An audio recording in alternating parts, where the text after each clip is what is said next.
يمكن أن تتأثر النرجسية بعدة عوامل نفسية وبيئية، ومن أبرز الأسباب التي قد تؤدي إلى تطوير الشخصية النرجسية أولاً البيئة العائلية.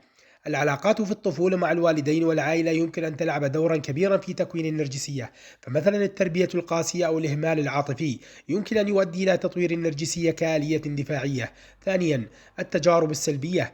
التجارب السلبية مثل الإهانة المستمرة أو التقدير المفرط يمكن أن تؤثر على تطوير الشخصية النرجسية. ثالثا الثقافة والمجتمع. بعض الثقافات أو البيئات الاجتماعية التي تشجع على الانغماس في الذات والتحسن لتميز الذات قد تزيد من احتمالية ظهور النرجسية.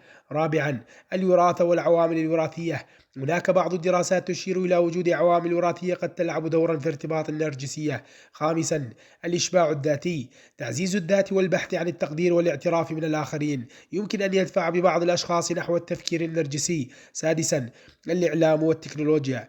استخدام وسائل التواصل الاجتماعي والتركيز على الصورة الخارجية والانعكاسات السلبية لذلك يمكن أن تزيد من احتمالية ظهور النرجسية. يجب أن نفهم أن النرجسية هي حالة نفسية معقدة، وقد تكون الأسباب متعددة، وغالبا ما يكون هناك تفاعل بين هذه العوامل في تشكيل الشخصية النرجسية.